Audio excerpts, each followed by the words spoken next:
ఆంధ్రప్రదేశ్ కు వాతావరణ శాఖ చల్లని కబురు చెప్పింది. ద్రోణి ప్రభావంతో 3 రోజుల పాటు ఏపీ వ్యాప్తంగా వర్షాలు కురుస్తాయని వెల్లడించింది. అటు రుతుపవనాల ఎంట్రీ పైన కీలక అప్డేట్స్ ఇచ్చింది వాతావరణ శాఖ.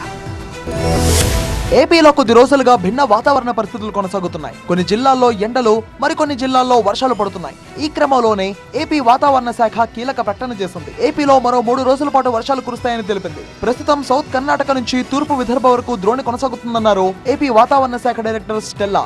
ద్రోణి ప్రభావంతో 3 రోజుల పాటు వర్షాలు కురుస్తాయని, ప్రధానంగా రాయలసీమలోని పలు జిల్లాల్లో వర్షాలు పడే అవకాశం ఉందని చెప్పారు. అలాగే కోస్తాంధ్రలో 1-2 చోట్ల ఉరుములు, మెరుపులతో కూడిన వర్షం పడుతుందన్నారు. ఇక గంటకు 40 నుంచి 50 కిలోమీటర్ల వేగంతో ఈదురుగాలులు వీస్తాయని తెలిపారు. వాస్తవానికి ఇప్పటికే ఏపీలోని పలు ప్రాంతాల్లో వర్షాలు పడుతున్నాయి. కొన్ని ప్రాంతాల్లో ఉరుములు, మెరుపుల వర్షంతో పాటు పిడుగులు కూడా పడుతున్నాయి. ఇక మే 19 నుంచి దక్షిణ అండమాన్, ఆగ్నేయ బంగాళాఖాతం, అండమాన్ నికోబార్ దీవుల్లో రుతుపవనాల కదలిక ప్రభావం అవుతుందన్నారు ఏపీ వాతావరణ శాఖ డైరెక్టర్ స్టెల్లా. ఆ తర్వాత రుతుపవనాలు మెల్లగా కేరళను తాకి జూన్ లో ఏపీలోకి ప్రవేశించే అవకాశం ఉందని ప్రకటించారు. మరోవైపు ఈ నెల 21వ తేదీ నుంచి ఏపీ వ్యాప్తంగా ఉష్ణోగ్రతలు భారీగా పెరిగే అవకాశం ఉందని వాతావరణ శాఖ వెల్లడించింది. అందులోనూ ఉత్తర కోస్తాంధ్రలో సాధారణం కంటే ఎక్కువ ఉష్ణోగ్రతలు నమోదవుతాయని హెచ్చరిస్తోంది.